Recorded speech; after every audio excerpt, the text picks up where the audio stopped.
Yeah, choco baby. Alrighty, hello, how are you doing? The letter of the day is R, as in Raptors and risk assessment. So we're going to talk a little bit today about raptor brains, and a little bit about prey animal brains, and a little bit about my brain. Are you ready? Okay.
So, of course, y'all keep telling me that BeanDip's going to get eaten by a raptor. And if we're honest, that is probably how she's going to go out. But not soon. And here's why. First of all, you just saw that video. BeanDip is pretty hard to see. And that's when she's moving and looking back at everything else in the sky. She's fully aware of the raptors. She's also looking for them. Come here.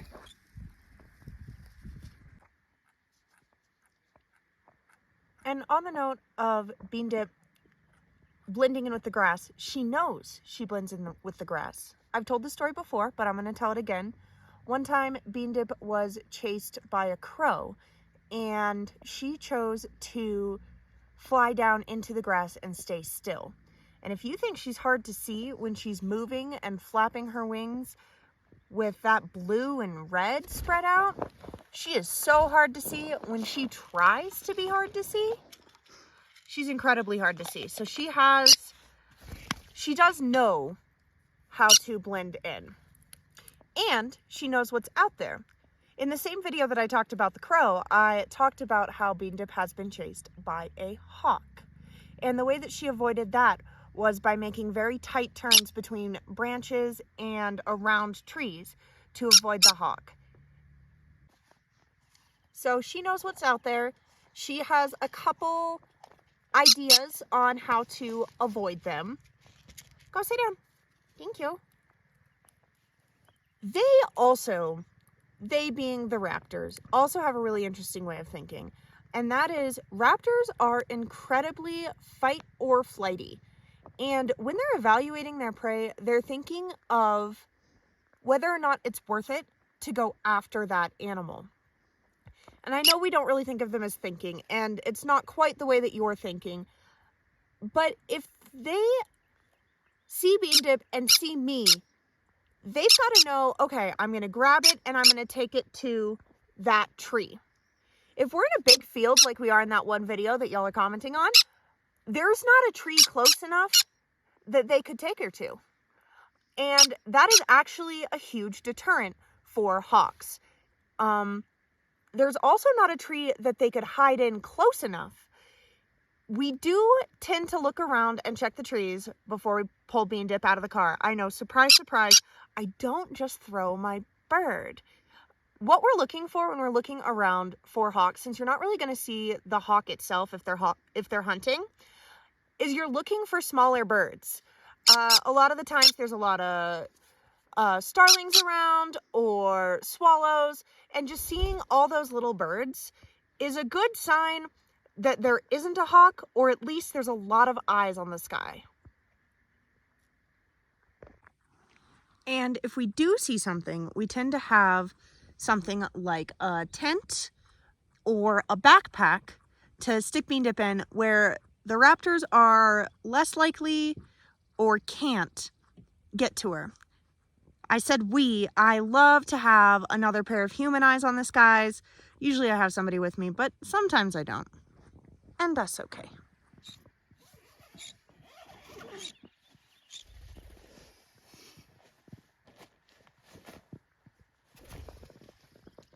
Exciting news!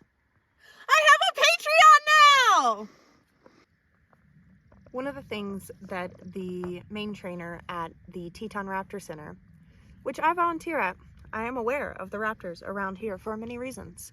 But anyways, one of the main things that he says about a lot of the birds of prey is that the largest part of their brain is the amygdala, which is the fight or flight response. And you can tell with these birds that if anything is off in their environment, if they're kind of worried about something, they are not going to come after it. And I've noticed that with the bird that tried to get BeanDip. When he saw me, he wasn't so sure about that. And I cannot fly. I can't get up there and get him. BeanDip was pretty far from me. She was maneuvering around trees and stuff. But I started running to that bird, and he was over it pretty fast. So, like, that's the other thing to remember about these raptors, is that they're real scared of you. They're real scared of you. They're real scared of your friends. Your birds are watching too. BeanDip has a really clear alarm call, and I've never caught it on video, which is fortunate because I don't want to catch whatever that alarm call is alluding to on video. But she's got a really clear alarm call. She tells me with a real quick that something is about to come get her. Let's talk about some of the things that do come get her, because there are things that you do got to worry about. The number one thing with this particular bird is children. Oh my gosh, children. BeanDip is sweet and nice, and she gets held by a lot of strangers and is willing to be held by a lot of strangers, which opens us up to the possibility of her getting stolen, which I am worried about. And it also opens us up to the problem of there's an age group of kids around 4 years old, 4 and 5 year olds, right as they're getting interested in the bird, but before they have a lot of the self-control, and they will just full on grab her. And they do it every time, and she knows they're going to do it, so she doesn't really like to go to that age group. So that's something that we do have to look for as something that might hurt her, is kids might grab her. People might walk off with her. And I see both of those issues as larger issues than raptors and birds of prey. The second thing we see a lot is mobbing behavior from other prey birds. I've talked about this in the same video. I talked about the hawk and the crow. And this mobbing behavior is super, super common.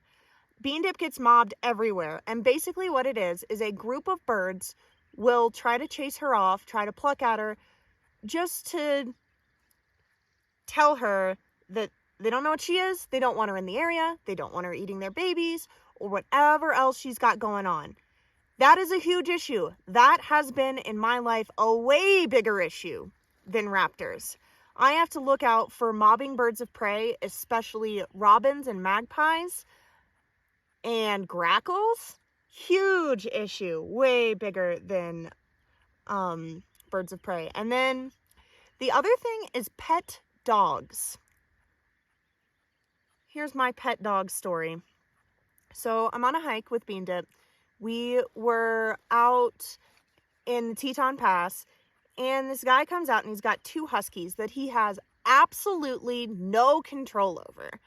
And he's acting like, oh, they'll come back if I call them. You've been calling them. And I didn't want these dogs anywhere near my birds. But he's like, oh, they won't hurt her. They won't hurt her. They're dogs. Furthermore, they're huskies. They're huskies with like a high prey drive. And And he's like, well, can my dog meet her? No, they're huskies with a high prey drive. This dog jumps up on me, manages to get BeanDip in his mouth. I need him in the chest. And he didn't bite down, which was fortunate. BeanDip flew up in a tree, and the guy was all apologetic, and he's like talking to his dogs like, we don't do that. What made you do? And there are no safe dogs. There are no safe dogs. Your dog is not safe to leave your bird alone with. Even if they seem like real good friends, don't leave your bird alone with your dog. Other people's dogs that they are so sure are not going to eat the bird are not safe. And in my experience, I encounter so many more dogs than I encounter birds of prey. And they're usually around people. And so there's not a way to scare them off like there is birds of prey. So if something goes wrong with those dogs, that's the end of it. And so for that reason, dogs are way scarier. Also, the person I had help me learn to train BeanDip to free fly has had way more dogs eat or kill his birds than he has had raptors get at his birds. So in the experience of the experienced folks, dogs are way worse than birds of prey as an actual regularly dealt with problem.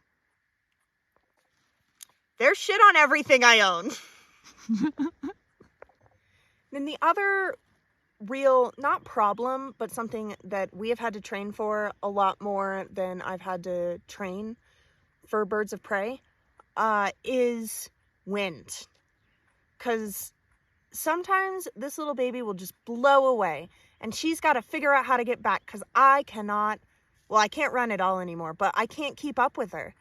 And that's one of those things that I don't think anybody talks about, is like she could get blown into a tree, and she has to figure out how to ride it and how to ride with the currents and figure out how she's going to get back, even if I am in against the wind direction, even if it's strong wind, because sometimes that strong wind picks up when she is far away, when she's already in the air and she's far away. Again, we always have a backpack, a tent, a car, or we usually have somewhere to stick her, but sometimes you just don't know that it's about to be windy. So that's kind of one of those issues that if it might be windy, maybe not take your birds out, but I actually fly BeanDip in the wind a lot, partly because I want her to be able to cope with it. That's another one of those things that is a bigger issue in my experience than birds of prey. So that's about everything I have to say on the matter. We check for hawks, we look. BeanDip has multiple different ways to avoid birds of prey of any kind. She can blend in with the grass. I've seen her do that. She can fly away around trees, and she's watching for them as well. We also check to make sure that there's little birds that are kind of giving us the idea that there's probably not a hawk around, more eyes on the skies. Furthermore, it's not the biggest thing I'm worried about. I'm more worried about people, wind, and dogs than I am about hawks. Anyways, don't forget to subscribe to my Patreon. It's in the descriptions.